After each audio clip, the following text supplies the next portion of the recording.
Assalamu alaikum wa rahmatullahi wa barakatuh, friends. It is your sister and friend Adar, and you're listening to the Digital Sisterhood podcast. So I'm going to tell you a story, and this story is about a girl named Reda. Reda was born in a city in Pakistan called Islamabad, a city popularly known as the City of Islam, a city of peace. A city with a spread of natural terraces and summer green meadows. She had the best kind of childhood, with lots of love and laughter, grandparents, aunts, and uncles. She was also the eldest of 3 at the time, although she might not have all of the toys or the candies a kid could ever ask of or dream of.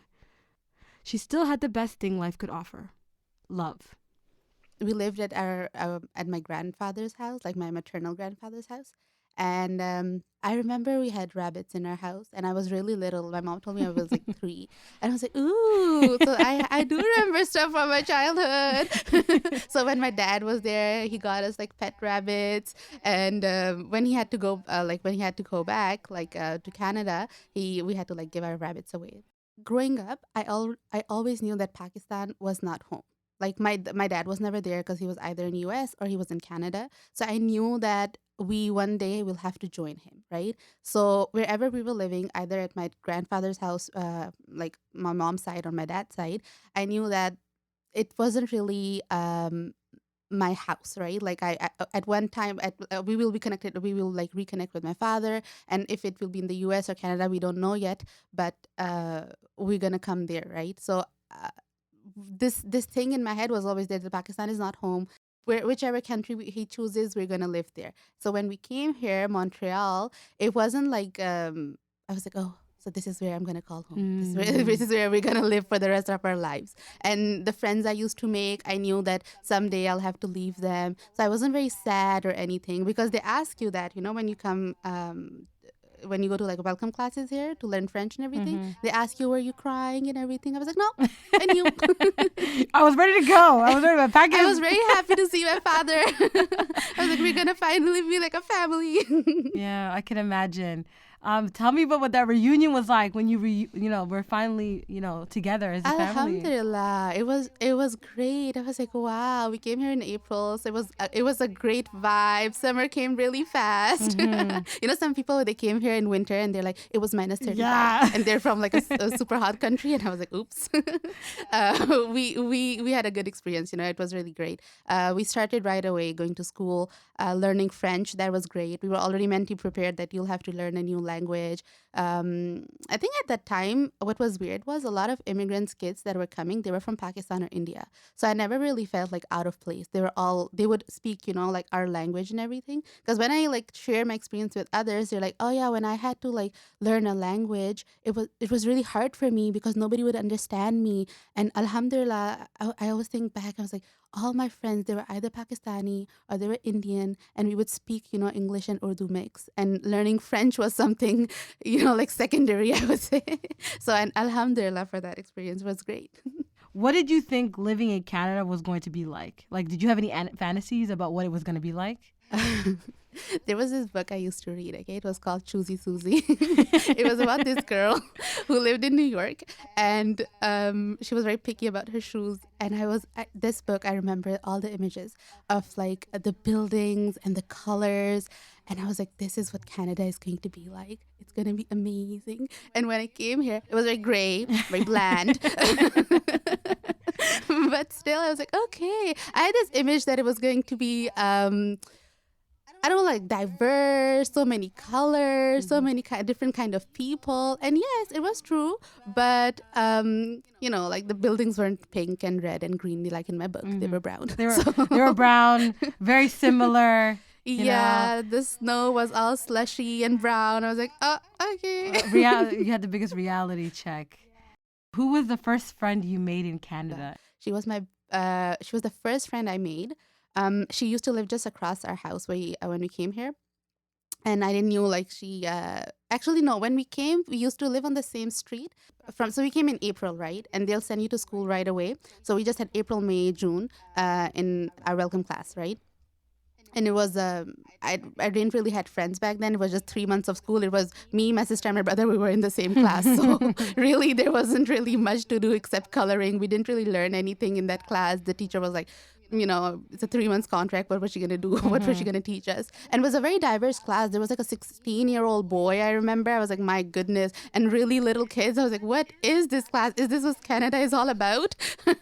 Didn't you? So when school started back again, we moved in an apartment, and the girl in front, I used to look at her. I was like, oh, I wonder like what does she do and how is she? And then when I went to my class, she was there. I was like, oh, and she introduced herself. She was like, my name is Habiba.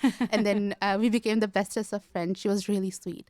Oh, she was such a cute, amazing person. Okay, it's embarrassing to admit it, but how old was I? I was 10 years old. Didn't know how to tie my shoe. She was the one who she used to tie my shoes for me because they would open all the time.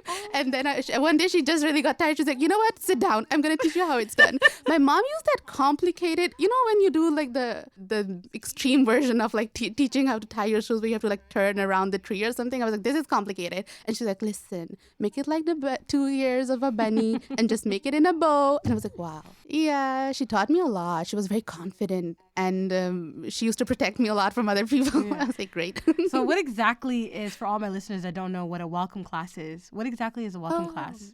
So a welcome class, I don't know if this is how you say it in English because I'm doing a direct translation from French. In French, it's classe d'accueil. So when you came here to Quebec, what happens is if you don't know how to speak French, right? If you do know how to speak French, they'll just like integrate you right away. And if you don't know, they'll place you in a welcome class. So depending on your age or your level, it depends, right? Because so either you can find yourself in a class where everybody is at different level of French, like someone knows how to read and write, someone don't even know how to say hello, like bonjour, they don't even know how to say that. Or you can be but they're all the same age. So you guys are all like, let's say 10 years old, 11 years old, right? Or what can happen depending on where you live. Let's say you live Montreal is great, super diverse. So this is how it functions. It's better this way, I think so. And otherwise, what happens is you're in a class where people are the same level as you, but not the same age as you. So you might all know how to speak a certain way, or you might know, and then, but maybe there's a 7-year-old and a 13-year-old. Get it? Like, that's kind of like difficult to deal for the teacher. I can imagine. That's actually what I was studying to become, like a French teacher. So you always wanted to be. So what inspired you? Like, what was it about being a teacher, a French teacher, that resonated with you so much that you wanted to be one when you grew up? I always wanted to be a teacher. I remember like in Pakistan, coming back from school, I used to like take my sister's glasses in the bus. I was like, okay, everybody, get your homeworks out. I'm going to look at them. And I was a bad student, by the way. I was this close to failing third grade. My teacher was like, if this girl is not going back to Canada, I would have failed her. That's how bad of a student. The audacity I have to check other people's homework. Oh my God. That's hilarious. Oh God, I don't know. My mom, I think, told me I'd be a good teacher. So I would be like, oh, I think that's what I'm going to do. I'll become a teacher. But I loved helping others. I just love, like you see that in kids. I don't know if you were like that when you were, if the teacher would be like, who wants to clean? Now we don't have blackboards now, like we have a, like TNE, like they're all digital. I feel old saying that, my God. Yeah, I know. But I know. We used to have like those blackboard with chalks. And a teacher would be like, who want to clean it? I'd be like, me, Aww. Pick me. Or, when they drink coffee, they're like, who would want to wash my dishes? I'd be like, me, please.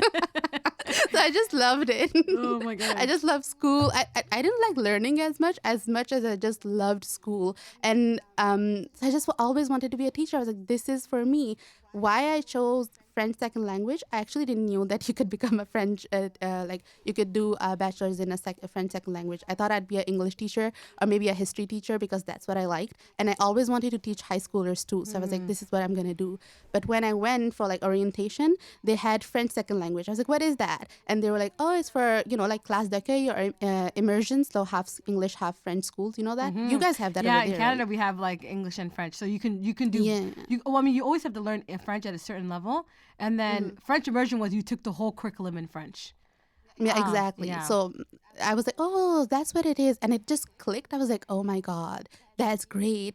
I can become a French teacher because it's gonna be experience for kids, right? Like they're gonna look at me, and I'll tell them, look, like I'm brown, so I was like, look, they're gonna look at me, they're gonna be like, oh, if she was at my place, like she didn't know how to speak French or like even like one single word, and now she's teaching us French. And even for the parents, I was like, it's gonna be great. The parents are gonna look at me and they'll be like, look at that, she made it. My kid will make it too. Yeah, absolutely. So If if I can do it, you can do it. And I came all the way from my country and learned a foreign language from scratch.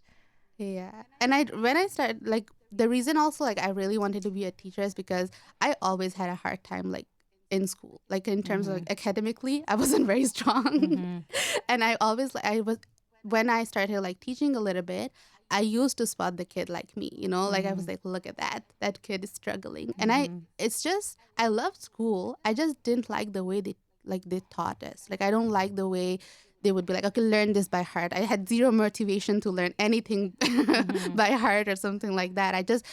So when I started making my activities, I saw a lot. A lot of my things that I make with children, like the activities that we did or the worksheets I do, it revolves around like play, because that's what I used to like as a child. So that's what I do with kids who are struggling in the class, because I'm like, I know no one wants to learn verbe aimer ou passé composé. Yeah. Nobody wants to do that. Man, I had a teacher in grade 5 until today. I can never forget her name.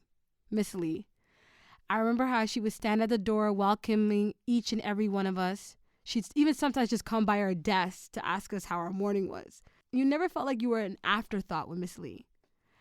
One of my most fondest memory I've had of her is when she made us watch this movie called Remember the Titans. It was a movie done, I think, in 2000. The cover of the film has Denzel Washington on it. It was like a really popular movie at the time. And it really talked about, it was based on actually a true story of a coach in Virginia who wanted to integrate a high school football team in 1971. And at the time, there was this racial segregation that was going on between the blacks and the whites. And the cool part of the film was it never really shied away from exploring the racist history of American education and athletics. Now that I think about it, Miss Lee was kind of woke. But the funny part wasn't watching the film. There was this chant in the film where the football players would chant, but just before a game. And it went something like, everywhere we go, and then you would respond, everywhere we go, people want to know. And then you would say, people want to know who we are. And then we would say, who we are. So we tell them. And in the film, it says, we are the Titans. But instead, we changed it to, because she made us take the chant, we would say, we are the champions, the mighty, mighty champions. And she'd literally make us recite that chant more than the national anthem. I think we would have to, after the national anthem, we'd sit down. If we were a little too quiet, she'd be like, okay, guys, I want to hear from my all-stars. What's our chant? Everywhere we go. And then we would recite after her.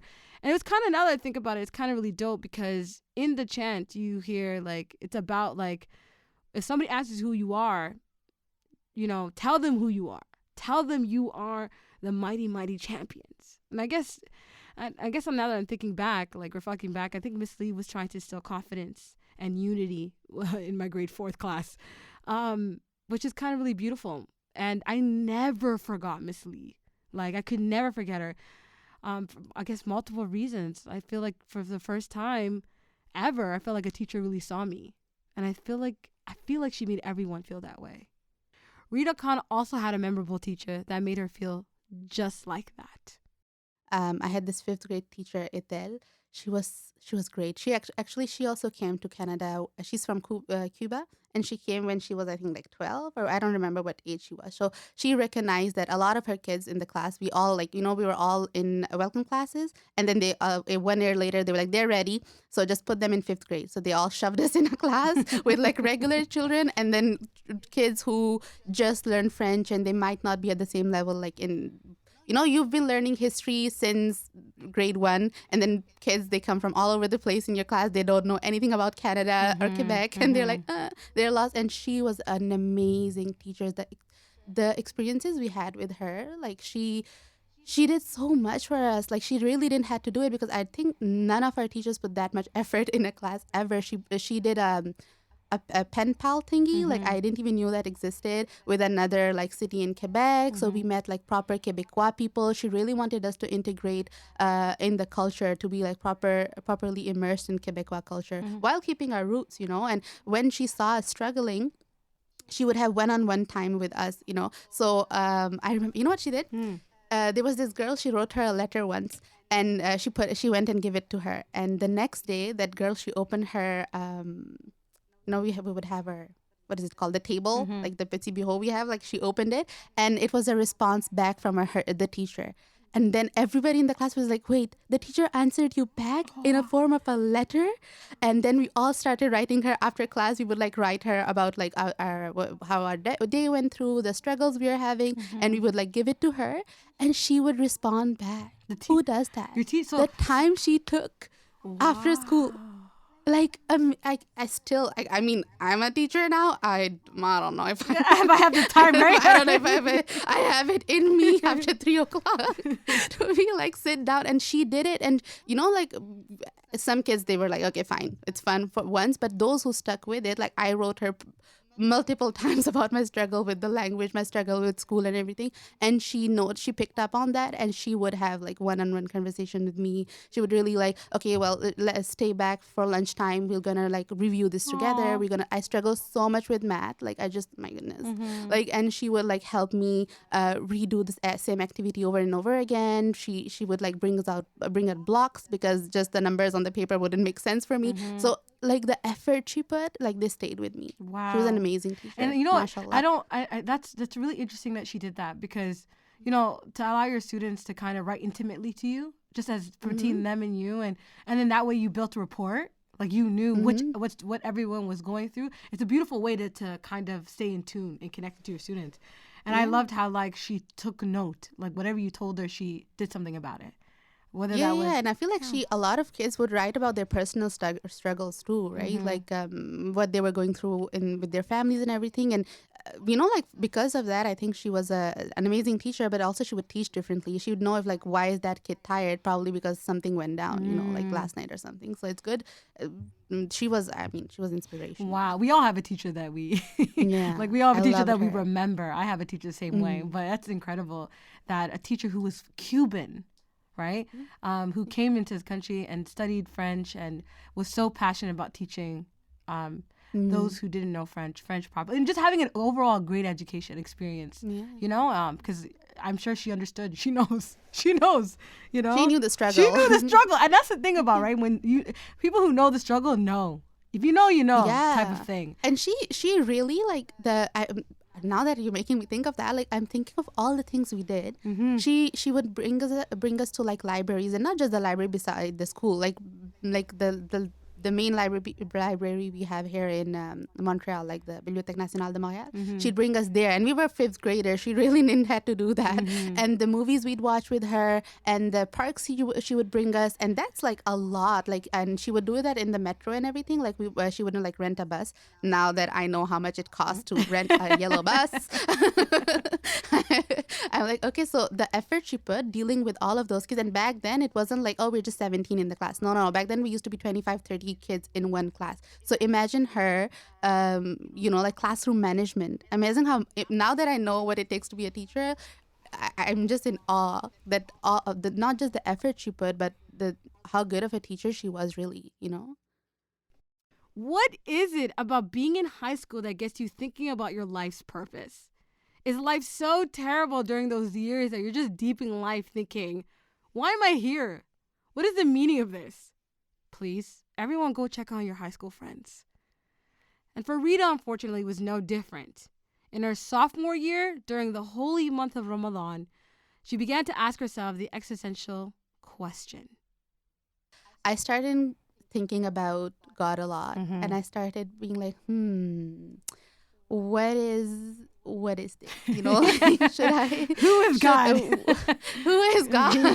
And my mom, I really mashallah, tabarakallah, like such a good mother. She never forced us to wear the hijab. She wears it, and she's very like God conscious. She did all of the studying in Quran and everything. But she never forced us to read, like like the salah. Or she never like forced us to wear the hijab. She never said anything, but she would tell us to like cover ourselves properly. Like we had school uniforms, so she never bought us the half sleeves one. Even for my brother, she like wear the full sleeve one.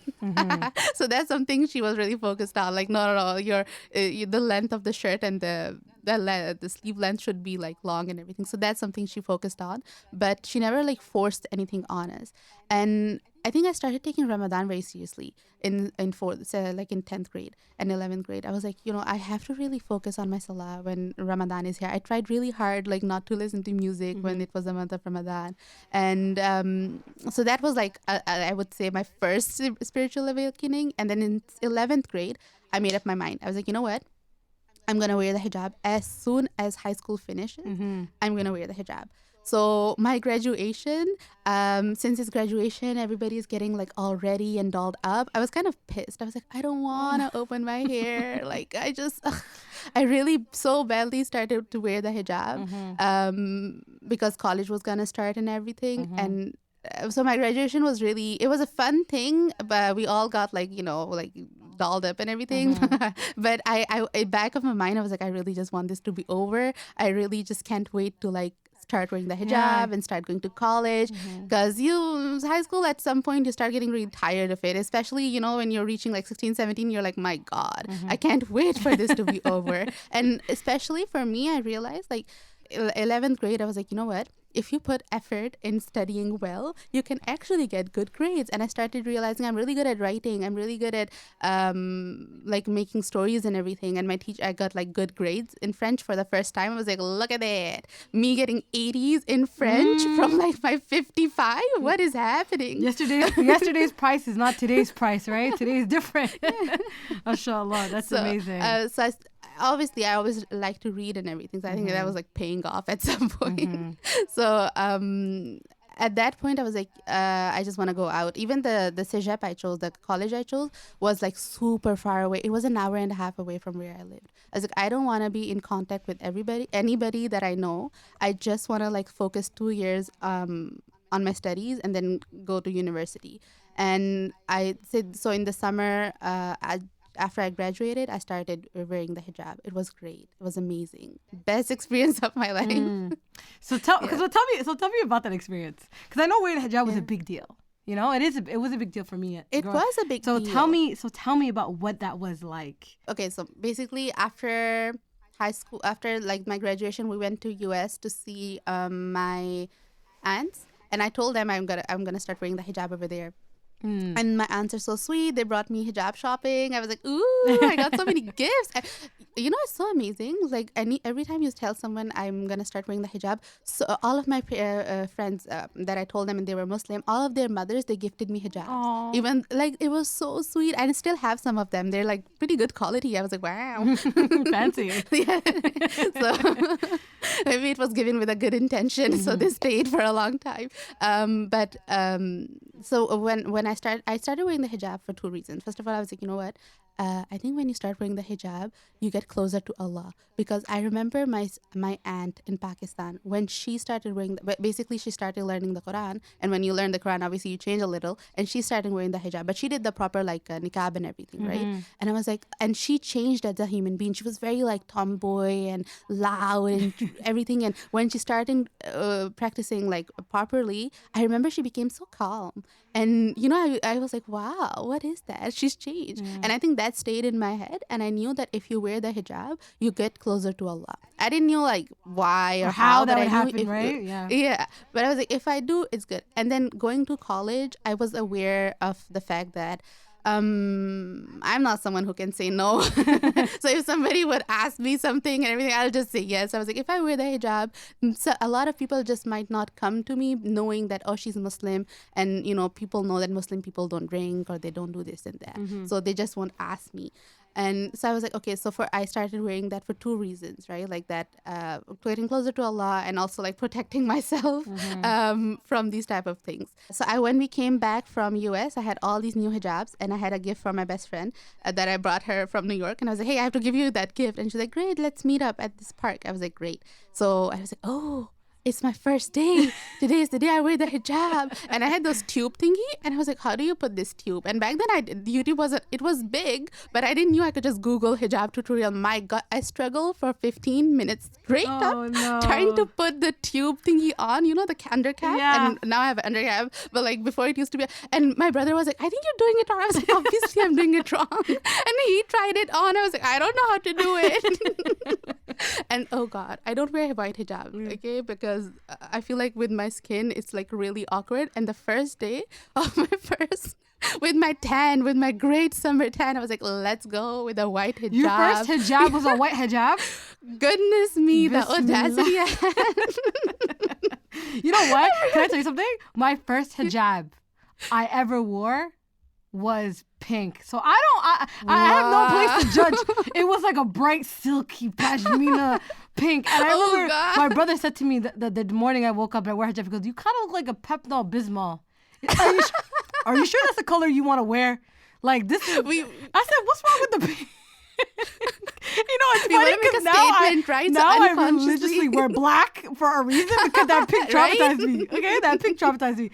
But so keep going. Tell me about the white. Thing, we always want to make a statement. I think it's in our unconscious. We chose the colors that will like really pop. And my friend, she was a hijabi, so she saw me. She was so happy, and it was a great day. And it was a summer day too, and I wasn't hot. I was like, why do people say, "Are you hot in the hijab?" Oh my God. But I'm gonna be honest, is the first time I noticed people staring at me. I was like, why is everybody staring at us, Mizayan? Mizayan is my best friend from Turkey. Shout out to Mizayan.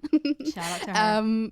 So she was like, that's what I told you about, Reda. When you wear the hijab, people look at you. And I used to not believe her. Yeah. I was like, you're just too sensible. Because I knew her since the age of 12. Like in high school, we met in high school, right? Yeah. And we're still best friend to this day. MashaAllah, tabarakallah. But so she was like, I used to be like, no, you're just too sensible. That's because you cry all the time. People can sense that you're weak. So your hijab is like not the thing. I was very like intense. Sometimes I think of myself as a teenager. I was like, my goodness.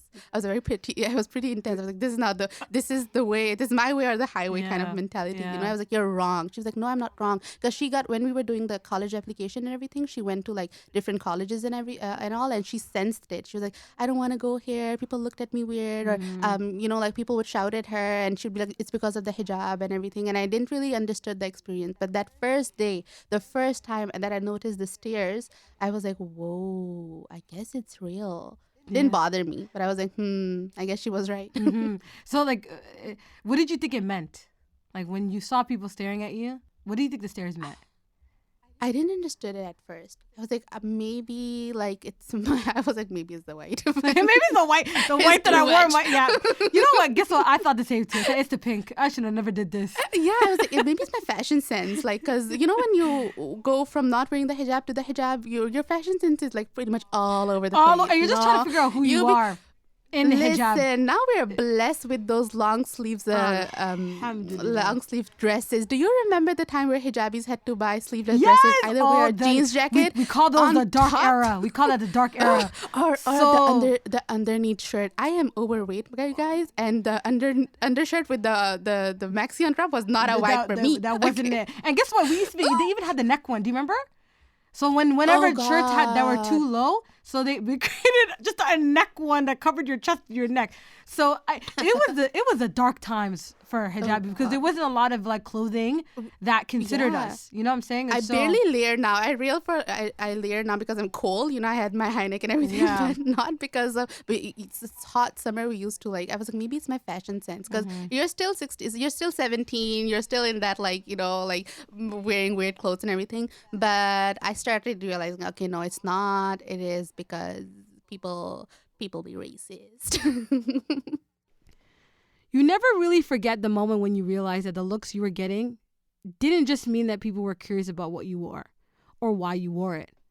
Rather, you realized that some people actually had a problem with it, had a problem with your beliefs and how you decided to express those beliefs. that it really, really bothered people. And it wasn't just from people from, outside or people at the grocery store. Sometimes you see these people at your job. Sometimes they're your manager. From people you felt most vulnerable to. Sometimes you be in such a vulnerable situation that even your safety is threatened. You can never really forget the moment because it's like 1 minute ago, you were in this bubble and you thought you were like everyone else. You mattered like everyone else. And then the next, your humanity was stripped away. But Reda, Allah had blessed her with this real quiet strength. A strength that came from the conviction that Allah would ultimately protect her. It's so funny how a lot of my life is related. I'm not a political person at all, but a lot of my things, a lot of the life decisions I've taken have, they were like very parallel to what's happening, the political situation, right? So when I started wearing the hijab, going to Sejab, we had Pauline Mahua here. She came and she was the first one who started talking about laicity, that the fact that we in Quebec shouldn't see religious symbols and all of that. And I used to go to Cégep, and in Cégep, like in college, they push you, to think a little more. We have like philosophy class and all of that. And that's the moment where even in like the metro, I remember the first time I saw that sign that says like there was a woman with a hijab, there was a man, a Sikh man, so with the turban, a Jewish man, and a Christian person wearing like a super big cross, like a one, I think it was 1 meter or something, because I had never seen someone wearing this big of a cross, but it was on the picture. And I was like, whoa, okay, that's weird. That's the woman in the hijab, that's me, the first poster that I saw talking about that, I was like, okay. And then, like attacks starting happening here in Quebec. And I finished college by then. I never, college life was really intense. It was just from school, metro to, my God, did I say metro? School, home. That's the life I had. I didn't really I didn't have a big social life or anything, right? In the metro, I would feel people not wanting to sit with me. A man who would come and sit with me and like shout or say, take this off or something. I wasn't bothered by it. The first time I experienced it where I was bothered by it was someone spat at me. I was like, oh, that's not very nice. I used to tutor. So I was tutoring this little girl. She lived a little far. So it was an hour away from our house. And I was coming back. And this man looked at me. He started like mumbling. And he came and he spat at me. But I was like, whoa. And I didn't know what to do. But alhamdulillah, I think Allah Ta'ala protected me because I saw my bus coming. And it was like red. So I just ran. I didn't even know if there was a car that was going to hit me. I just ran and I sat in the bus. And coming back home, I still didn't realize what happened. Once I reached home and told my mom, I was like, oh, someone spat at me because they don't like the fact that I wear the hijab. And I felt really bad for that old man. Yeah. Because I was like, oh, like imagine him living with all this anger and he was so old. I felt bad for him. I was like, oh, that's sad. So you started to see images of yourself in campaigns where it was promoting this whole idea of removing religious symbols. And obviously hijab was considered a religious symbol. Yeah. And then you started to notice, and this was happening during college, right? Yeah, and I'm 18 back then. And you're 18 and you're wearing hijab and then now you realize fashion sense is still pretty poor, so most of the time I'm thinking it's maybe my fashion. Yeah, you're thinking for a long time you thought it was your fashion. And then you start to see this political campaign that was going on, and then you start to see it in people show what their views were. And so and you start seeing it in the news. Women, you know what? Who was only? I feel like you didn't saw Sikh men getting attacked on the news. You didn't saw any Christian man wearing a big cross across or getting attacked, or a Jewish man, right? It was always a woman getting her hijab snatched off or pushing, people hitting her. It was so horrible. I remember seeing it in the news. It was a mother with her child in the metro, and she was an Arab woman, and somebody pulled it off like from her head. A man, and it's always a man. It's so weird. And I was 18, like pretty protected. And even though I was loud and all, like I don't know. It was really sad to see mostly. Never scared me. Alhamdulillah. Never scared me that I should take it off or something. Yeah. But still. So you never at all started to get scared? Like did you start, like no. did the way that you took the metro change? No. I would get anxious. if somebody started mumbling beside me, like the anxiety went up. That's when I started really getting anxious, like the weird stomach feeling in the stomach, right?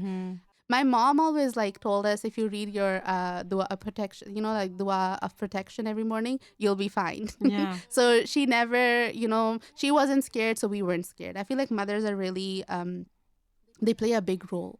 And I've seen mother who gets scared, the children get scared. My mom has always been a strong presence in our life. Like she's always has kept us grounded. My dad was against me wearing the hijab, but my mom wasn't. She was really happy when I said I'm gonna wear it, and she never said. She always said, when you will do something right, like when you do something right, people are always offended. So even when I used to stand up for my classmates in high school, if they get bullied, I was like, hey, you can do that. I was like, people don't like you because they know you're living your truth. So when I was wearing the hijab and somebody would say that, back of my mind, I was like, I'm living the truth. They just don't like it, So that comes from my mom. That's not from me. Your unapologetic demeanor. So your fear wasn't anything to do, like it wasn't. There's two fears. Fears that prevent you from living your truth, and there's a fear of, okay, something might happen, but it's not gonna stop me from living my truth, period, regardless. Yeah, so that was my fear. Something might happen, so I'd get off. Like, but it's not gonna change. Yeah, but I wasn't gonna take it off such someone. I was like, no. And by the way, that wasn't even back then. That wasn't even like a thought that crossed my mind, because I was like, this is just life, right? Like that's life. But as a Muslim, you'll get attacked. As a Muslim, see, that's kind of sad. Yeah. I grew up with the mentality that when you're Muslim, it's normal that you get beaten up. It's normal that you get spat at. It's normal that somebody hits you. It's normal if somebody says bad to. That's the thing. When people stare at me, I was like, I guess that's part of me. That's part of life now. And it's kind of sad. I don't think it's normal. It shouldn't be normal, right? That a child or or like someone who's 12 deciding to wear the hijab is mentally prepared one day to get slapped by someone, a man mostly, that, okay, yeah, I wear the hijab, so it's normal that I get like hit on the head once. It's weird. Pause. I know the story is getting so good, but I have a message for you. You already know that TDS is about empowering women, especially through financial independence. This Ramadan, we're joining forces with Helping Hand for Relief and Development to sponsor a skills development and livelihood center in Madego, Kenya, to help train women and youth in employable skills for financial stability. Pave the path to success. Help a person in their time of need. Visit www.hhrd.org/sisterhood to learn more. Things really went from experiencing discrimination to it becoming a legislative law in Quebec. On June 19, 2019, Bill 21, also known as l'Assiette, or Quebec secularism, came into effect, which meant that religious symbols such as the Jewish kippah, the Sikh dastar, and the Muslim hijab in public educational, government, and law enforcement spaces were completely prohibited. Can you imagine? One day you were just living your life, and one morning you wake up and you find out you're out of a job. Or you find out that the country you might have been so proud of being a part of rejected you like this. Imagine being walked out of your job that you worked at because until you take that off, you don't belong here. That you, here, are a second-class citizen. Most of my teachers were atheists. And let's say you came in with your hijab, they really wanted you to change your idea about God. And the horrors I had to see. Goodness, my second philosophy class, the teacher, she was really Islamophobic. Like truly, I really use that word to describe someone because I think it's very harsh. But she had something against Muslim because the whole class, she could have taught us anything. But I think half of that was spent like showing videos about Islam that were just so inappropriate. And just now that I think about it, back in the day, it was me and another guy. We were the only Muslim in the class. I used to look at him. I was like, we don't really do that, do we? He was like, no, I've never done that. I was like, I've never done that either. Oh, no. And we didn't. I was like, we don't know how. I didn't know how to defend it. I didn't know what's the difference between culture and Islam, like our deen. I wasn't very well versed. I didn't really used to read the Quran, right? So I didn't really knew. And then I was like, you guys, like I would raise my hand. I was like, this is wrong. She's like, explain why. And I was like, I don't know what it is. I never done it. No, and you were just like, I can imagine. God. Because your faith, even if you're not fully educated, right? There's just still the sense of understanding of, yo, relax. My religion is very peaceful. I don't know what. Yeah, it's like my what all of grandfather. these things you're talking about. Yeah, it's like the way she like portrayed men in Islam. It's like my grandfather makes breakfast for my grandma in the morning. I've never like. And she made it sound like. And what did she make it sound like? Like that Muslim men were. Oh, they would torture women. They would hit women. They're like taking their rights away. She showed us a video of a 3-year-old girl getting She showed a video.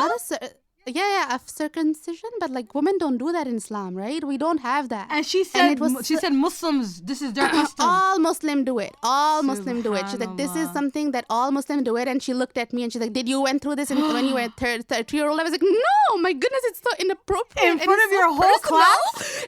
Yes. I was so, oh God, it was so bad. Subhanallah. I can't even. That's kind of humiliating, you know? Especially like... Yes, it was humiliating because it was related with like a freaking private area. And I was like, yeah. And I don't want to be in this class. It's interesting. How big was your class? Was it a huge class? I think it was 30, 40 people probably. 40 people. And I used to sit in front. So alhamdulillah, I wasn't able to, I could sense the tension, but I didn't make eye contact with everybody. I was like, nope. But you are very adamant of defending. At this point, you were very adamant I would tell her Islam. that you're wrong, but I didn't just knew how to. Now, if I go back in time, I would be like, you're wrong because this is culture. This is not Islam. Yeah. And you're taking a video of a small village somewhere in Indonesia who, like, this is just so wrong. Anyways. And she made you guys, she set you guys up to be embarrassed and say, look, they don't even, look at this. Like, this is what they do. Yeah. And I can't imagine. I'm so sorry that you experienced that. Like, no, that's fine. It made me who I am, right? Pause. I know. The story is getting so good. But wait, I have a message for you that you're going to want to hear, okay? Have you been looking for an opportunity to reconnect your faith by building a relationship with the Quran, or even learning Quranic Arabic, or even getting your questions answered about different rulings? Well, let me tell you, the Ribat Academic Institute is an online program that provides traditional Islamic education for women by women. Yes, you heard me right. Islamic education for women by women. Yes, all the courses are taught by female scholars. Allah Mubarak. You have a choice from over 50 courses ranging from Sirah to Tajweed to Fiqh and Hadith.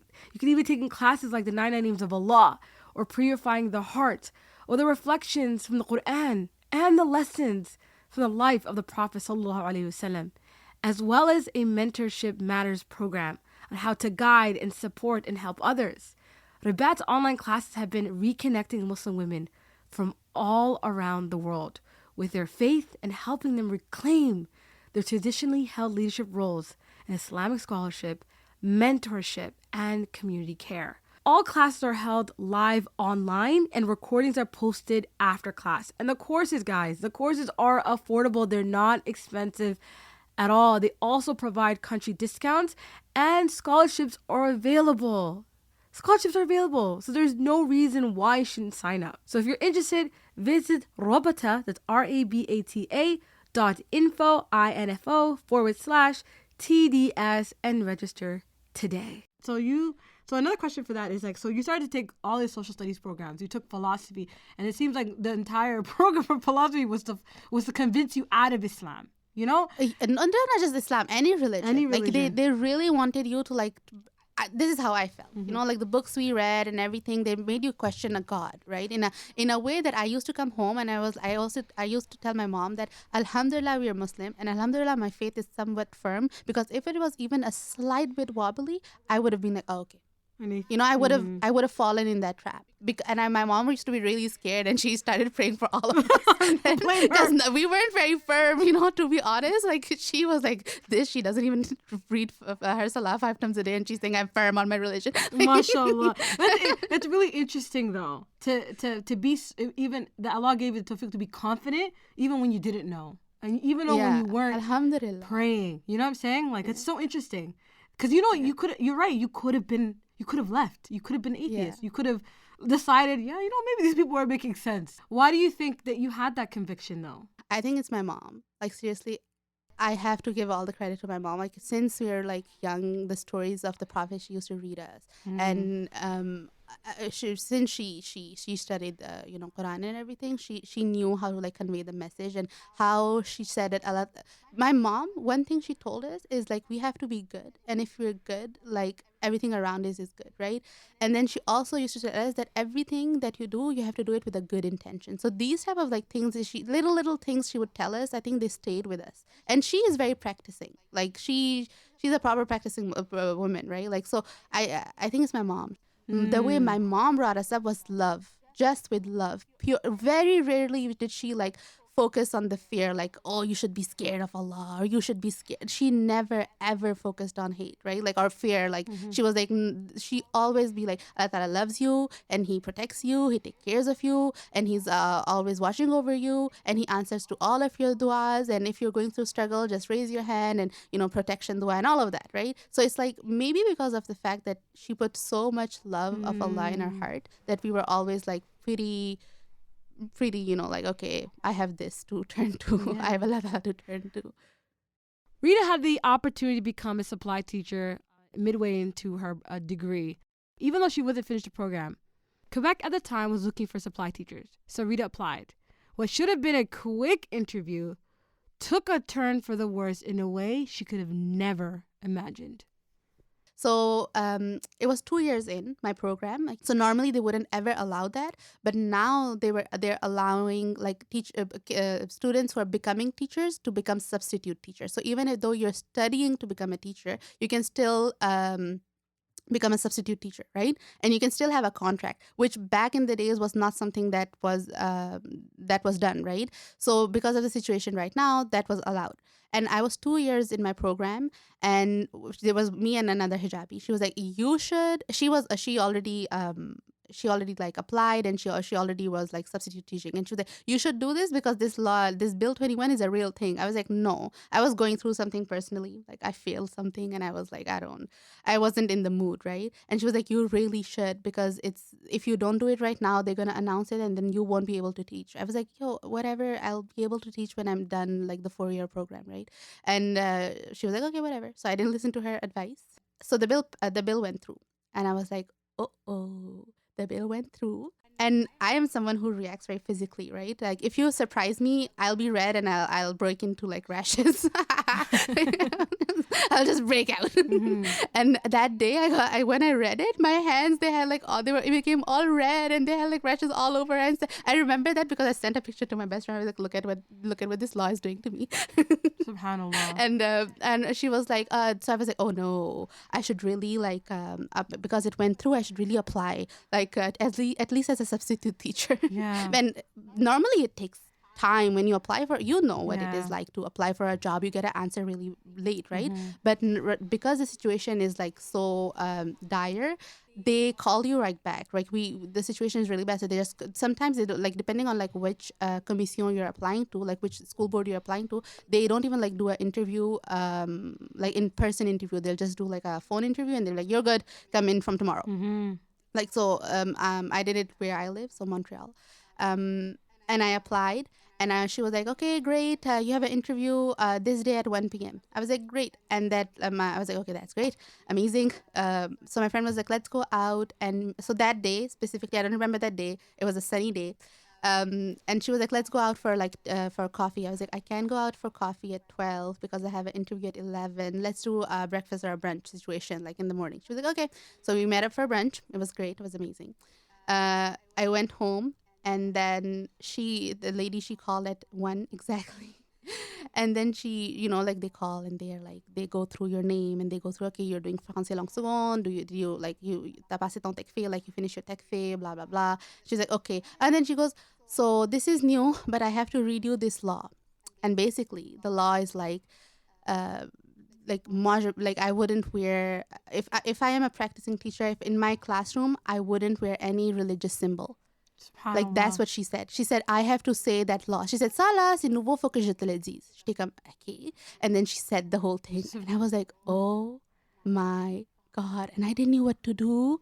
Like, I think I paused for 5 seconds. Wow. And in my head, so many things went through. And I tell you, the thought process I went through was so fast. I was like, Subhanallah. just say yeah, it's fine. And I was like, you can't say yeah. She'll know at some point that you wear the hijab, because what if there's an in-person interview? She's like, and I was like, oh, well, why don't you just start wearing a turban and then just call that a hijab? And I was like, with my round face, a turban? What is wrong with you? This is horrifying. You said you're the gonna alternative is worse. I can't. In my head, I was like going through and I was like, listen, you can just, instead of teaching high school, you can just teach like kindergarten, you can just teach like first, second grade, and they're little children, and just don't wear it in your class. Because like, she was saying, she was giving that advice because little kids. No, she wasn't giving that advice. That's in my head, and the conversation I have in my head. So you're telling myself. Oh no! So you're telling yourself, okay, well, kids can see me without because they're kids, and so wow. So you were really trying to see if there was a way should through should I this. just say yes? And then the little voice in my head was like, lie. That would be lying. That'd be And I was like, deceiving. Oh my gosh! And my head was like, just say no. Like, you're not gonna take it off. Like, I was like, so I told the lady, I was like, it's because I wear the hijab, so no. She was like, oh, and I was like, yep. And she was like, okay. I was like, yep. And she was like, I don't. She was taken aback, basically. That poor lady, she was so sweet. She was like, oh well. Là, il faudrait que je mette fin à l'entrevue. Là, ça veut dire. Like, she was like, I would have to put the end to the interview. And I was like, I guess. And she was like, I guess. I was like, wait, but should I stop studying? Because I still have 2 years to go. She was like, no. Don't do that. She said that? Like, yeah, of course. She was like, wait. Okay, so she said, okay, wait, don't leave your studies. Just wait a 2 seconds. And I can hear her conversing with her colleague. That's very sweet of her, là, though. c'est une fille qui porte le voile. She's like, oh, this is the girl. She's wearing the hijab. And she just said no because she wears the hijab. And she's asking if she should continue her studies. And her colleague was like, tell her to finish her studies because this is not okay. And she was like, no, you should finish them. You should definitely finish them. Wow. I was like, okay. I was like, so what can I do? She was like, I don't know. I'm so sorry. I was like, I don't know. And she was like, well, like, good luck with your life. Good luck with finishing your program, and all the best to you. Have a good day. I was like, to you too. Have a good day. That is, I didn't. Can I tell you something? I didn't know that, like, with everything that's happening with the Bill 21 and secularism and Quebec and all of Canada obviously is really, really upset about this, right? We're very upset, right? But I didn't think about until I listened to your story that there are French people who are upset too. Oh yeah. I didn't even realize. I didn't. In my head I thought they all were pro this bill, but I didn't even think about that there were actually French people who are just disgusted with this law, and for them to tell you, like, don't drop out of school. This law is ridiculous. Is just remarkable to hear. Because I forgot. Wallahi, I forgot. Yeah, there were people who were also francophone, French Canadians who were upset. Proper Québécoise. I think she was Québécoise. This was from her. Oh my God. She's like Québécois. Imagine Québécois. Who's also, and a lot of Québécois are obviously like, a few of them who are a lot of them are nice. My friends are all Québécois. They wouldn't be happy to hear. I realized I didn't realize that there were also Québécois people who are upset with this bill and don't think it includes, it's not includes their values. So Can I tell you something? I think it's beautiful, honestly. It is beautiful. I'll tell you, okay? So there was this protestation I went through after the law that had passed away. There was like a lot of protestations, right? So I went with to one. And that was one of the key moments in my life where I realized that. So I'll finish my thought first. That's the day I realized, okay, I can't become a teacher, right? But I had this like little glimmer of hope that it's okay. I'll finish the 4-year program and we'll see where it goes. So when I put the phone down, my mom looked at me. She was like, "What happened?"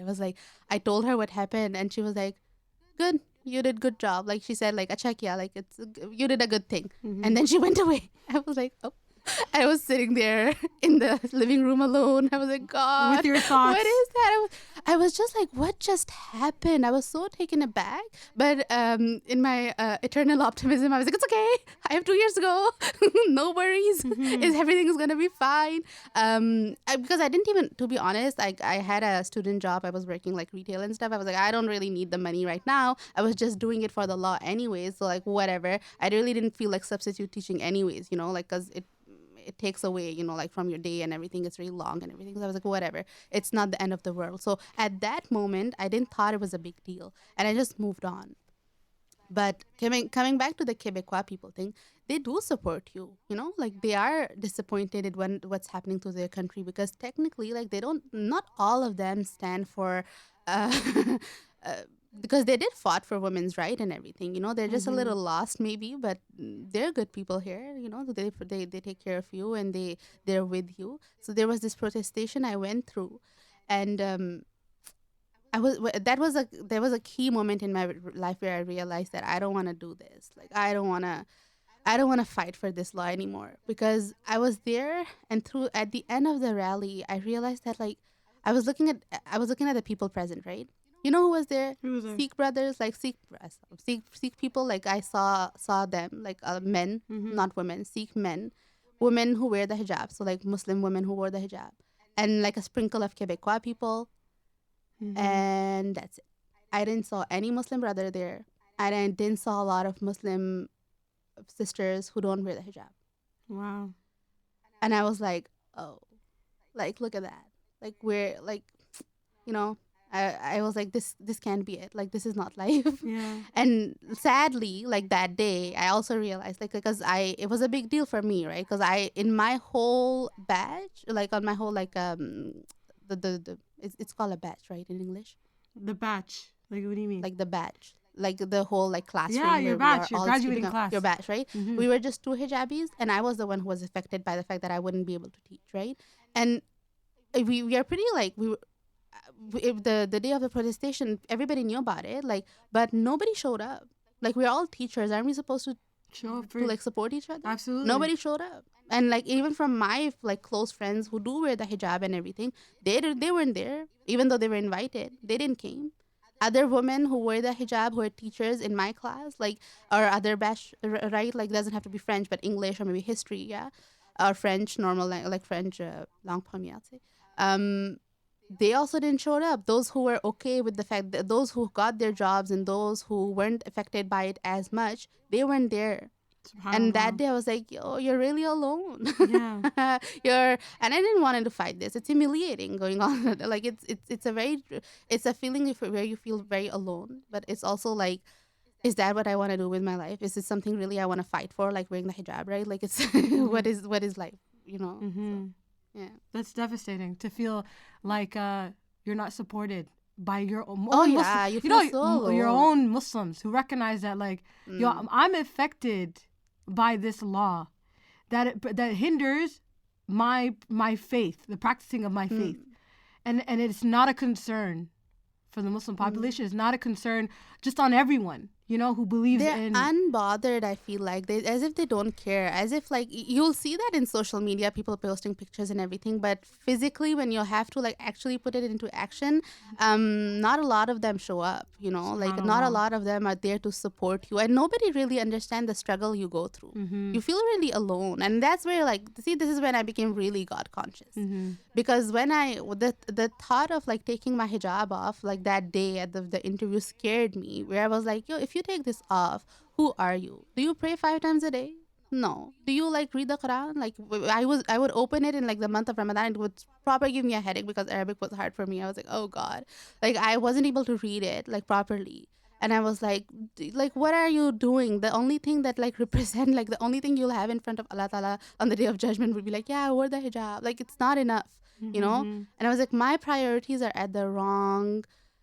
Like they're wrong. Like I'm not, because it becomes such a thing. Like hijab, it's a veil. I understand. Like now I understand the value of wearing it. Like what modesty means and what like this is an act of obedience. It's worship. Like if you're wearing the hijab, right? Like you're getting, like me and you right now, we're getting like reward. Like a Muslim brother won't get because they don't wear the hijab. They don't have that. We have this extra thing that Allah Subhanahu wa Taala put on us. Like imagine His mercy for women. That even when you go out, you're like, you're wearing the hijab and all, like you're in a form of worship because you're obedient to me. You get extra reward for that. It's amazing, Yeah. I didn't know the value of that. I didn't value myself. At some point, I started looking at the hijab as just a piece of cloth, unfortunately, and I was like, it's just that, because my all of my clothing sense didn't really go well with the hijab. I would just have the scarf on my head. That's it, Yeah. So now tell me about Allah closes one door, right? Now you're realizing this bill is preventing you from doing your dream, which is to be a teacher. Yeah. And being a French teacher in particular was one thing that you were going for. Now that door is closed, and now you're reflecting about Allah. You're thinking about yourself, like your relationship with Allah, because it's alone. You, as you said, you felt alone and alienated about the situation you were in, and you realized like I can't take off my hijab. So what happened next? Like what happened next? What happened after that? I was like, if I take this off, I have nothing else left. I am not a good human being. Like this is nothing. I was like, what can I control? I can't control anything. Like I cannot control the fact that people in my life. I can't control their feelings towards me. I can't control like I can't control this law. Like this. What I can do is become a better Muslim, and that's the first time that I thought of myself as a Muslim. I was like, you know what? I can become a better Muslim. I was like, okay, so what should I do? I was like, maybe start reading Salah. Maybe start by that. So I used to pray here and there, like Ramadan is the month I used to like be able to like read it, like, the fard and everything. So that's something that I started doing. And I was like, God, this is embarrassing. Because when you don't do something for a very long time and then you start doing it again. Yeah. It's like going back to it's like going back to the gym after being gone for so long. Yeah. And you're like, all of the effort you put in to build that muscle memory, gone. God, and the accent, I was like, oh goodness, how do you pronounce this? And like when I was 7 years old, my mom was like, it was my birthday, and she was like, I'll give you a gift. I was like, ooh. We didn't really celebrate birthdays in our house, and we'd like have like a meal, like a special meal, or maybe like a gift or so that my aunts would give, but it wasn't like a celebration. I was like, my mom, a gift? And she was like, yeah. So when it was time for Maghrib, so she was like, your gift today is like, you're gonna start reading Maghrib every single day. Oh. And she was like, this is your gift to you, my gift to you, right? I was like, okay, I guess. It was a good gift. So she gave me a little hijab, like a little, like, she told me, like, it was in Pakistan, so she, like, she taught me how to do Maghrib Salah, right, properly. We used to pray, like, here and there, like, follow the steps, but she told me, like, she sat beside me and my aunts were there. It was really nice, right? So when I started establishing Salah again, I used to, like, remember that moment. I was like, look at that.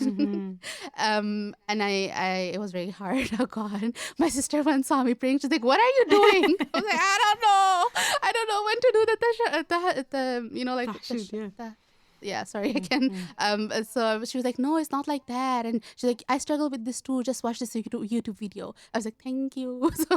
So alhamdulillah for my sister who saw me struggling. She didn't tell my mom. Yeah. She just God, and she just she showed, and so I started like watching that video. And then establishing even though I wouldn't be able to wake up for Fajr, I still, before going out, I'd read it. I'd be like, okay. So I started like praying, and I think that's something that pushed me. And then Ramadan came, COVID hit, and I was home, and I was like, oh God. And then Ramadan came, and I always have a dua list, okay. And in my dua list this time, it was like, okay, well, ask for like maybe moving out from Montreal, maybe moving out from Quebec and becoming a teacher somewhere like else in Canada or something. And the last 10 days of Ramadan, I remember they're important, right? Where like you're supposed to ask because it's also the night where you can have like Lailatul Qadr and all of that. The last 10 nights, it's the race. The last 10 nights are so important. And they told us, like, as somebody, I was listening to a video, and it said, if you really want something, you will wake up for tahajjud. And if you don't, so I started waking up for tahajjud too, right? So I would wake up, and I was like, okay, this is a really nice moment. I really like it because it's calm and everything. And I remember those last 10 days, I don't know what happened, but every time, like, I would like raise my hand to ask something to Allah Ta'ala. Like, I wasn't able to do it. Like, I was like, no words are coming out of my mouth. What is wrong with me? Like, I have written my dua, like, why can't I just do it? So there was this one night I was like, oh, like I'm starting getting sick and tired of like always asking the same thing. And like at this moment I was just like, I can't even ask for, when I tell you, like, no words were coming out of my mouth. No words were coming out of my mouth. I was like, it's fine. Just get up, do another 2 rakah and sit down again. Maybe something will pop up, right? If it doesn't work out, just go look in your book, okay, your list. And after my 2 rakah, it's the first time I broke down, like crying when asking for something, like properly crying. And I was like, Allah Ta'ala, I am so lost. Like, I am so lost that I don't even know what to ask you. Like, I don't even know what I'm supposed to do with my life. I don't want to leave my family and go alone. Like, live alone is so sad. I love my family. Like, we're very pretty close knit. I was like, oh, like, I don't know what I'm supposed to ask for. I don't know what I'm supposed to do, but I know that you know. Like, can you just guide me? Can you just guide me to where the path that will bring me closer to you, that will let where you will love me? Can you just do that? Like, I don't know what I'm supposed to ask you for. And I felt something change. I was like, oh, what is that? What is that feeling that I'm feeling? And I think after like all the 10 nights, that's what I like, not exactly that, because that's when I was crying and all. But I will like ask Allah Ta'ala to guide me. I was like, can you, Ya Allah, just guide me. Just guide me towards the right direction. Guide me towards the straight path. The fact that I used to say straight path, I didn't really know what it meant. Subhanallah. Now I know what it means. And when I ask Allah, Ya Allah, guide me towards the straight path, I straight up shiver because I know what it involves and what it means. Back then I was like, guide me towards the straight path, the path that will lead me to you. Like, Subhanallah. just straight up. Subhanallah. Now I'm like, oh God, when you ask that, there's a lot of responsibility and accountability that comes with it, right? And subhanallah, my aunt suggested me like, because I finished my program and everything, and she was like, what are you going to do now? I was like, I guess I'll do a master's. And she was like, you know, Talim al-Quran? I was like, no. She was like, look at it. It's like 6 months. I was like, it's a 6-month program where you learn about the Quran. I was like, okay. So I looked at it, and it was not 6 months, it was 18 months. And I was like, okay, that's a lot of months. It was online though. So I was like, okay, well, I just like pushed it. I was like, whatever. And I joined the class. And wow, my goodness, like I didn't knew what I was getting into. It changed me. And then I realized the dua that I asked Allah subhanahu wa ta'ala to guide me towards him and to guide me towards the right path, that was it. Like, that what he was planning for me. Like, I left. I was like, I don't want to work. Like, I don't want to, like, okay, you don't want to you don't want me to become a teacher because I wear the hijab. Okay, you're lost. Bye bye. Like, I'll do this. I'll do this. This is the biggest gift. First gift that Allah subhanahu wa ta'ala bestowed upon us is the fact that we're Muslim, right? Like I told you, we have this little guidance, and we know truth from right, even though we're not able to defend it. We are able to recognize at least when someone is lying. We are able to recognize that, okay, no, there is a God. You shouldn't be atheist. That's not a thing. But then when he, like, you know, there's this hadith that we learned that if Allah subhanahu wa ta'ala wants to increase someone in goodness, he increased them in understanding of deen. When I learned that, I was like, increase me in goodness? Allah subhanahu wa ta'ala like want me, you know. That was such, like, when I started this journey, I didn't know that I was gonna change so much, that my thought process was gonna change. But that's what the Quran does to you, right? So yeah. So tell me. So you decided you were gonna go and do this 18-month program, this Ta'lim al-Quran, to learn about Allah's Quran. You know, to learn. Yeah, might you? Yeah. May I add? I didn't know what the Fatha Dhamma Kasra was. Yeah. So tell the audacity I had. So tell me a little bit about your first day in Ta'lim al-Quran. What was the first thing you learned that like changed everything for you? So it's from 9 to 3, right? I came out of my room and my sister was like, were you in a war? I was so tired. I was like, what did I just... It was intense. Yeah. It was great because, mashallah, our teachers are so nice. They're so soft-spoken. It was amazing. I knew I was at the right place, you know? I knew I was at the right place because every time I told my aunt, like when I told my aunt I joined this, and when I told my mom, the happiness that on their face when they gleamed, I was like, oh, I made a right decision, because they weren't even that happy when I told them I wanted to do this or that. They were just all so happy for me. I was like, this is the good thing I'm doing, because look at the adults in my life. They seem to be very happy with that. And I really didn't know what I was getting into. But when we started like learning and everything, it was at first it was overwhelming, right? Because you have to like there's a lot of homework, and you have to like learn and memorize, and the duas, grammar, all of that, like at once. It's a lot. From 9 to 3 sitting in the same place, like just everything going in your brain is like overwhelming, and you have like a it's like an overload of information, especially if you're not well versed in Arabic. Like first 6 months I used to get really bad headaches because English to Arabic was a lot for me to handle, right? And this the pronunciation was very hard. Now alhamdulillah it's getting better. Very bad at tajweed still, but it's okay. We're gonna get better in the long run. I remember there were so many verses our teacher used to tell us that I would start crying and everything because it's about like Allah's chosen slaves and everything and all of that. And I never really gave it a importance that we are born Muslim. It's a big deal to learn, understand what's written in the Quran. It's a big deal, right? Like I didn't really give importance. And when I started understanding that, okay, this is a big deal. This means that you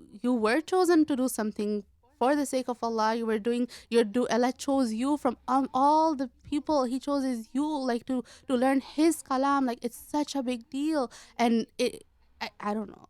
I used to cry a lot at the first because I just couldn't deal with how much like Allah Ta'ala sees me, He loves me. Because I used to feel so alone. Nobody understands the feeling that I'm going through, and He you have to rely upon Him alone. Can you tell me one thing, the first thing you learned that brought tears to your eyes?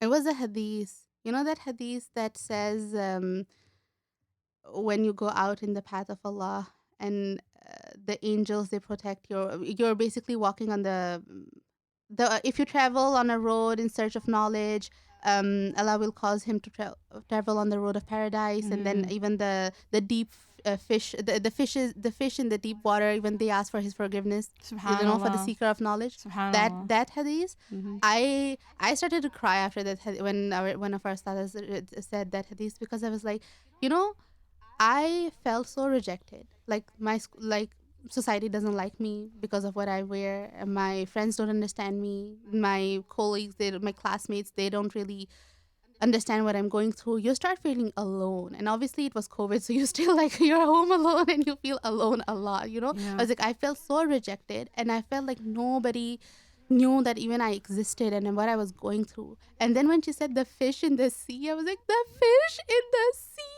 And I started to cry. I was like, they know about me, and they I didn't understand the magnitude of Allah's mercy and Allah's power. But at that moment I was like, if they are asking for my forgiveness, this is enough for me. This is enough for me to stay in this class and walk on this path for the rest of my life, because I just want that. I don't want anything else. I don't want anybody's else love except Allah's. That's it.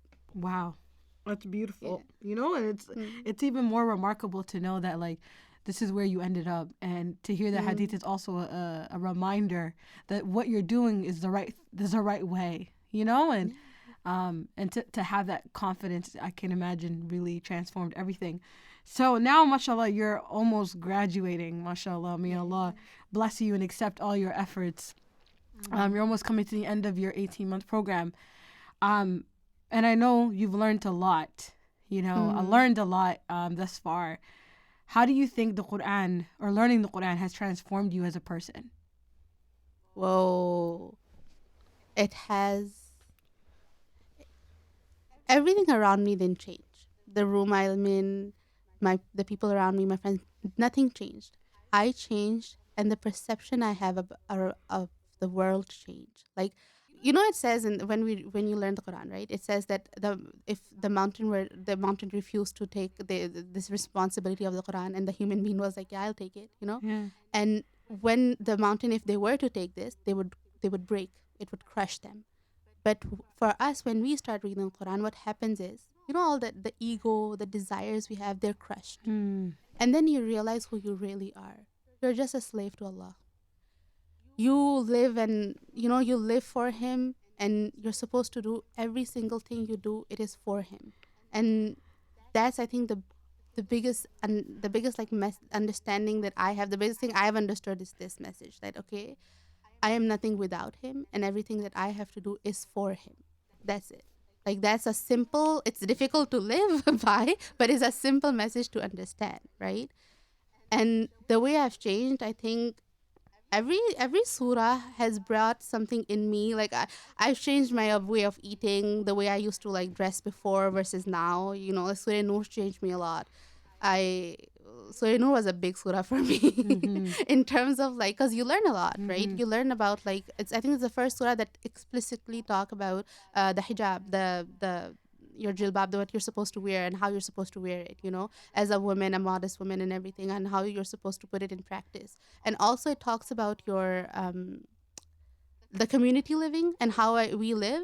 So yeah, that's what changed me. Like after that surah, I deleted my social medias because that wasn't bringing me any good. I changed the way I wear the hijab. I used to wear it in a very I used to just throw my hijab like that. Now it's like properly covered, So, and this only happened because like I understood what the Allah was saying.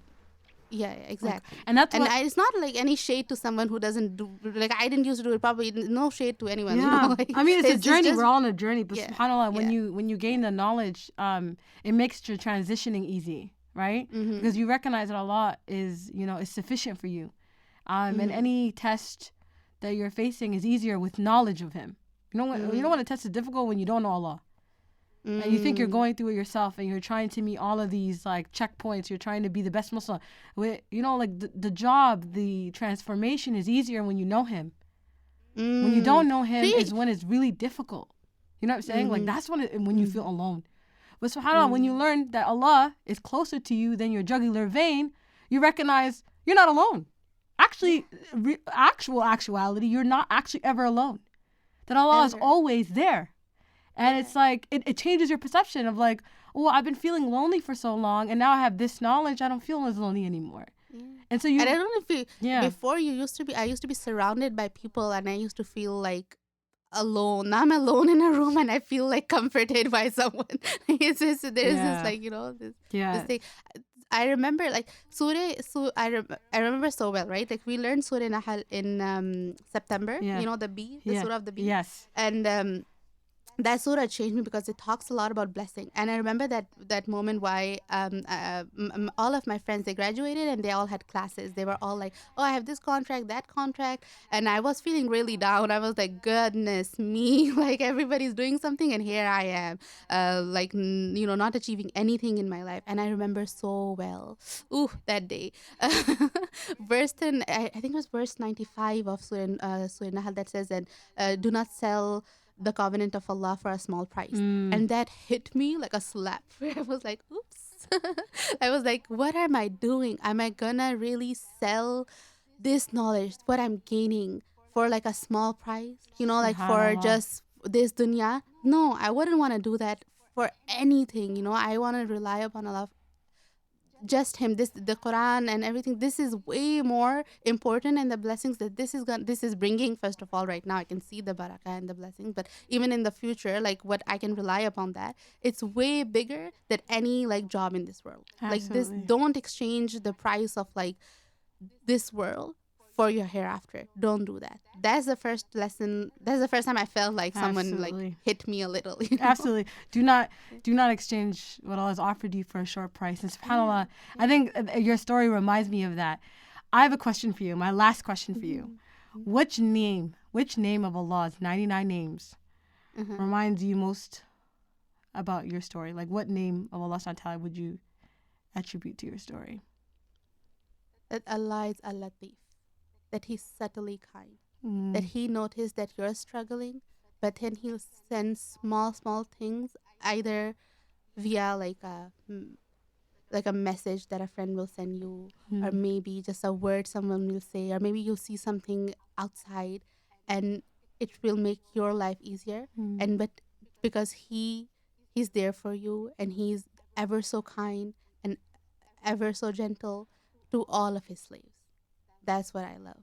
Oh, wow. Because He is merciful and all, but He's Allah. He is like, He truly is subtly kind. Have you ever seen how your life is like? Because look at, alhamdulillah, we have so many blessings that we just don't acknowledge, right? Yeah. Like, but they're all small things that from Allah subhanahu wa ta'ala that have made us like into who we are, our friends, our, like just, He is looking out for you when, even if you're not thinking of Him. That's why I chose Al-Latif, because He's always like, look at her struggling, look at her not acknowledging me, but I'm still there for her, like just you're amazing.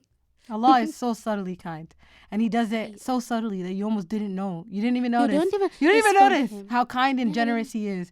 And I think that's a beautiful, beautiful name to attribute to your story, because I can see how Allah was so subtly kind to you throughout your entire experience. There was a major thing that happened. Like I said, the other day where I was like, my story is not that amazing. It's a very basic thing. It is beyond amazing. And any story that Allah is involved, it's a top shot story, because Allah is involved. And so on that, we conclude. Jazakallah khair, barakallah feek to you, my beloved sister in Islam, for sharing your incredible story and for glorifying Allah subhanahu wa ta'ala, and for making sure that you didn't exchange this religion and Allah subhanahu wa ta'ala for a small price. But instead, you faced your fears, and Allah has raised your ranks, and He's illuminated your path, and seems to me He's given you His Quran for you to learn. And I'm excited to see what you'll do with that after you graduate, inshallah. May Allah make you successful. Jazakallah khair for coming and sharing your story. May Allah accept this from you. And anybody that's listening, I pray that you really, take note of this, right? There's so many rejections you're going to get. But do not exchange Allah's deen for something so small. I think the thing that I learned the most about this story is that too many of us exchange Allah for something. We do it all the time. We might do it every day, subhanAllah. And I was listening to a live actually before this interview that I was like, oh my God, it's as if they knew that we were going to have this conversation. And it was like the village auntie was talking about how, Muslim women are finding themselves in this really tough spot where they're compromising their hijab in the name of native fashion, hijabi fashion, and influencing. And she kept saying don't do these things. Allah can offer you more.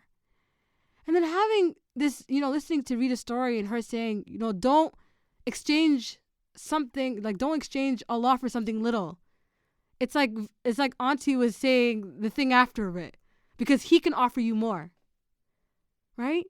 Allah can offer us more. And I think that's the reflection. It's to believe that Allah can offer us more.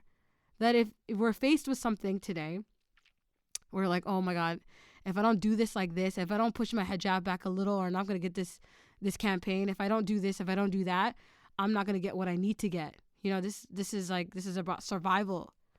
But you have to remember, who's the person, who's giving that to you, who's giving that rizq to you, who's providing for you. Allah's providing for you. It's not these people. It's not this employer. It's not your manager. It's not your professor. It's Allah that's in control. And so it's such a reminder to me, no matter how backed up I might feel, I might be pinned to a wall, I just have to remember, Allah can always offer me more. And do not exchange Allah subhanahu wa ta'ala with something so little. Because don't ever exchange Him with anything. Always, always, always, always, always choose Him. This episode is brought to you by Beautiful Light Studios, recorded at MH Studios, Toronto. I'd love to give a shout out to our executive producer, Scekomar. Thank you for the episode. Our recording engineer, Jonathan Lillo. Yes, he has a last name. And our podcast intern, Nima Harun. I also love to give a shout out to our graphic designer, Sima, aka Wasima Farah, and our lovely project manager, Yasmin Mohamud, and our marketing extraordinaire, Sawsan Abdillahi. Thank you for all that you do. If this podcast gave you value, we're leaving it up to you. Donate however much you feel like it gave to you. We have a big team who put so many hours into bringing this show to life. If you can't give right now, please keep us in your du'as. This week, also, we're helping a team member raise some funds for a family member that passed away. Please donate to the link in the show notes and on Instagram. Also, TDS family members, don't embarrass me. Let's finish this fundraiser, okay? Let's try to get her to her target, inshallah. It'll, again, like I said, it will be in the show notes and on Instagram, inshallah. All right, guys, I'll see you guys next week in your ear, in your speakers. What? Yep, telling you a good story.